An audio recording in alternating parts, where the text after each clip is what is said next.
Selamat pagi, selamat siang, dan selamat malam. Saya Anil Nirmal dengan NIM 545190025. Di sini saya akan menjelaskan sebuah bahasa pemrograman. Dan untuk tahu lebih lanjut bahasa apa sih yang saya bahas, yuk ikutin terus video saya. Oke, jadi saya di sini mau menjelaskan tentang bahasa pemrograman, yaitu Pascal. Nah, sekarang kita masuk ke sejarah Pascal. Jadi, pada tahun 1970, Profesor Niklaus Wirth dari Technical University of Zurich, Switzerland, dia memperkenalkan atau dipublikasikannya Pascal pada tahun 1970. Dan dia juga mengembangkan beberapa bahasa pemrograman lain, yaitu seperti Euler dan Algolwe pada tahun 1960-an. Nah, pasti penasaran kan kenapa sih namanya Pascal? Jadi, nama Pascal itu diambil dari nama seorang matematikawan asal Perancis, yaitu Blaise Pascal. Dan beliau juga membuat bahasa pemrograman Pascal itu menjadi alat bantu bagi para mahasiswa. Dan beliau juga melengkapi kekurangan-kekurangan pada bahasa pemrograman yang ada pada saat itu. Jadi apa itu Pascal? Pascal merupakan bahasa pemrograman tingkat tinggi, yaitu high level language, yang memiliki instruksi-instruksi terstruktur dan sangat matematis. Pascal juga memiliki tipe-tipe data standar, yaitu ada yang namanya Boolean atau Boolean dan integral, real, char, dan juga straight. Selain tipe-tipe data tersebut, Pascal juga mendukung user-defined data types, yaitu programmer dapat membuat tipe data lain yang diturunkan dari tipe data standar. Nah, khususnya pada Pascal juga, programmer harus menentukan tipe data dari suatu variabel. Dan variabel tersebut tidak dapat dipergunakan untuk menyimpan tipe data selain dari format yang ditentukan. Beberapa pengecualian berhubungan dengan tipe data antara lain. Tipe data real bisa menyimpan tipe data integer dan menjadi data real. Demikian juga tipe data string bisa menyimpan tipe data char. Dan juga ada sekilas infonya, ternyata bahwa bahasa Pascal juga merupakan bahasa yang digunakan sebagai standar bahasa pemrograman bagi Tim Nasional Olimpiade Komputer Indonesia. Selain itu juga bahasa Pascal masih digunakan dalam IOI atau International Olympiad in Informatics. Nah, sekarang kita masuk ke fitur bahasa Pascal. Jadi fitur yang pertama itu ada tipe data bawaan. Pascal memiliki tipe data standar yang umum terdapat dalam bahasa pemrograman komputer seperti integer, real, karakter, dan boolean. Tipe yang kedua itu ada tipe data bentukan. Jadi kayak Pascal membolehkan kita untuk membuat tipe data yang didefinisikan dengan bahasa sendiri. Yang ketiga ada memiliki beragam struktur data. Pascal menyediakan beberapa struktur data seperti array, record, file, dan juga set. Aturan tipe data yang ketat. Jadi misalkan Pascal membatasi penggunaan tipe data secara ketat. Itu kayak kita hanya bisa menggunakan variabel untuk satu tipe data saja. Dan variabel tersebut harus dideklarasi terlebih dahulu. Selanjutnya ada mendukung structural programming.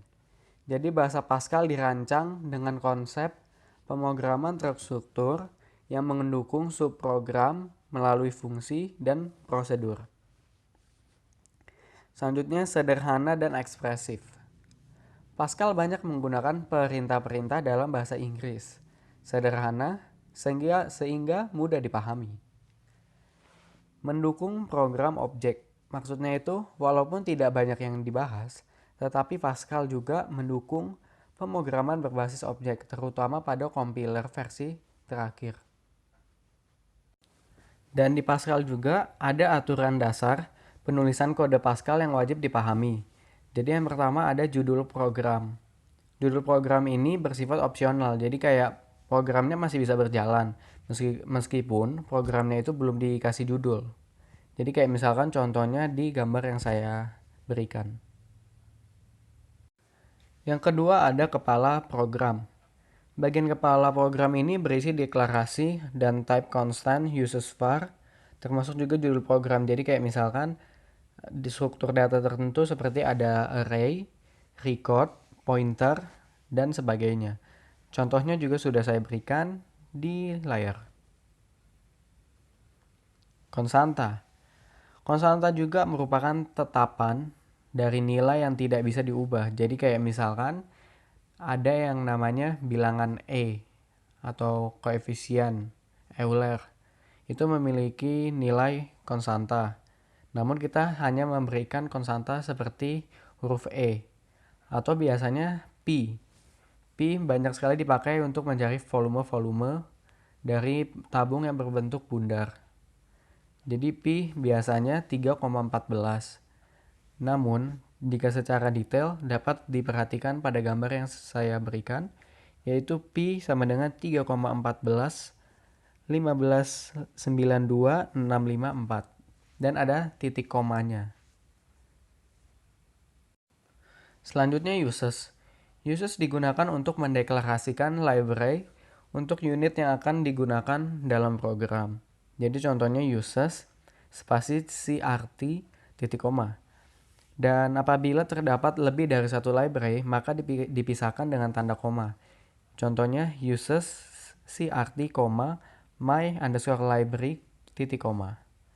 Dan contohnya sudah saya berikan di layar. Selanjutnya ada variabel. Jadi variabel itu kita mendaftarkan atau kita mencantumkan variabel apa yang kita butuhkan untuk program. Bisa dibilang juga mungkin judul. Jadi misalkan kita menaruh seperti nama atau maka volume yang dicari, nah itu bisa kita masukkan ke deklarasinya yaitu variabel. Selanjutnya ada tubuh program. Tubuh program itu merupakan bagian utama dari program. Jadi misalkan diawali dari kata begin dan diakhiri dengan kata end. Jadi contohnya seperti yang saya beri gambar. Ada kata begin di situ dan kemudian kita ketik kita misalkan mau membuat program apa, ada real atau ada integer, ada fungsi if, misalkan benar seperti apa, salah seperti apa. Jika sudah selesai, kita akhiri dengan end. Nah, di Pascal juga ada beberapa perbedaan dengan program lainnya, yaitu penulisan tipe datanya. Contoh misalkan string dan char diapit dengan tanda petik 1. Jadi misalkan petik, petani, kode, petik lagi, titik. Kemudian seperti integer, real, dan boolean itu tidak diapit dengan tanda petik. Tapi contohnya misalkan integer, angka saja 13, 12, 15, seperti itu. Kalau real ditambahkan dengan titik. Jadi contoh 13,5. Tidak boleh tulisannya koma, tapi harus titik 13,4. Atau misalkan pi 3,14. Terus boolean tidak diapit dengan tanda petik. Seperti contohnya true titik koma. Selanjutnya ada instruksi. Jadi instruksi itu juga biasa kita bilang statement atau merupakan isi dari program yang kita ingin jalankan. Seperti begin, seperti yang tadi di awal, begin dulu, habis itu masukkan kodenya write learn hello Pascal. Ntar setelah kita run akan muncul di atas hello Pascal. Dan ke bawah lagi kita masukkan lagi beberapa kode untuk membuat suatu program. Dan setelah selesai kita akhiri lagi dengan end titik.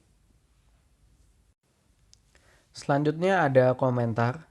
Komentar adalah bagian yang akan diabaikan oleh komputer. Maksudnya itu, misalkan kita berikan komentar, dan itu setelah kita run, hasilnya baru terlihat. Apa maksudnya diabaikan itu? Jadi dia hanya tulisan saja dan tidak ada basic programnya diisi di situ. Jadi ada 3 cara penulisannya, yaitu kurung dan bintang, seperti bintang. Di sini ada komentar atau komentar kalian aja apa, dan garis miring ganda, garis miring 2 kali, hanya sekali ya. kita beritahu kita akan mencari suatu bidang apa misalkan. Dan ada juga kurung kurawal. Jadi seperti tanda apa? Tanda buka tutup tapi yang kurawal. Dan ada juga blok kode. Jadi blok kode ini ada kumpulan instruksi dan blok kode ini juga dimulai dengan begin seperti biasa dan diakhiri juga dengan end. Dan contohnya juga bisa kita lihat pada gambar yang ada di layar. Seperti biasa, namanya setiap program pasti memiliki kelebihan atau kekurangan. Namun kelebihan di Pascal yaitu tipe data standar yang telah tersedia pada kebanyakan bahasa pemrograman. Seperti Pascal memiliki tipe data standar, boolean, integer, real, char, dan string. Jadi misalkan kalau string itu semua huruf, spasi, frasa. Kalau ada juga integer dari kata min 32768 sampai 32767. Real, semua nilai pecahan dari 1E min 38 sampai 1E plus 38. Atau boolean, yaitu nilai true atau false. Char merupakan semua karakter dari setiap ASCII. Terus ada juga user defined data types. Programmer dapat membuat tipe data lain yang diturunkan dari tipe data standar. Dan ada juga strongly typed. Programmer harus menentukan tipe data dari suatu variabel dan juga variabel tersebut tidak dapat dipergunakan untuk menyimpan data selain dari format yang kita tentukan, yaitu terstruktur. Jadi lebih terstruktur di namanya program Pascal. Memiliki sintaks yang memungkinkan penulisan program dipecah menjadi fungsi-fungsi kecil, yaitu ada procedure dan function yang dapat dipergunakan secara berulang-ulang. Yang terakhir ada sederhana dan ekspresif. Memiliki struktur yang sederhana dan sangat mendekati bahasa manusia seperti bahasa Inggris. Jadi lebih mudah dipelajari dan difahami. Tentu saja yang namanya mempunyai kelebihan pasti ada kekurangan. Jadi kekurangan di Pascal ini, versi awal Pascal kurang cocok untuk aplikasi bisnis karena dukungan basis datanya sangat terbatas. Dan sintaks Pascal itu terlalu bertele-tele dan tidak mendukung pemrograman berorientasi objek. Dan Pascal juga tidak fleksibel dan banyak kekurangan yang dibutuhkan untuk membuat aplikasi yang besar. Dengan kelemahan yaitu tidak fleksibel, cukup sulit untuk kita membuat suatu program. Dan saya mengambil suatu program yaitu membuat volume kerucut. Jadi yang pertama kita tulis dulu judulnya program yaitu menghitung volume kerucut. Kita beri use di situ ada CRT titik koma. Karena ini volume kerucut pasti ada pi yaitu 3,14. Dan ada juga real. Terus untuk memulai suatu program pasti kita ada begin untuk Pascal. Dan kita ketik isinya, kemudian kita akhiri dengan end. Selanjutnya kita masuk ke flowchart dari script yang tadi saya buat. Flowchart ini merupakan juga algoritma, jadi perjalanan step by step sampai selesai. Jadi yang pertama kita untuk memulai, kita berikan tanda lonjong, dan kemudian kita tulis start atau begin. Kemudian ada konstanta, kita masukkan dengan logo segi 6, yaitu kita masukkan isi konstantanya itu adalah pi. Pi sama dengan 3,14. Kemudian untuk mencari volume kerucut kita membutuhkan jari-jari dan tinggi kerucut. Makanya kita berikan logo jajar genjang.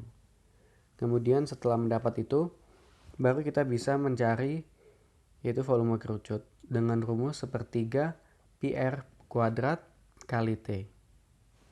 Dan setelah hasilnya udah dapat, akan mendapat hasil dengan logo jajar genjang juga, yaitu hasilnya.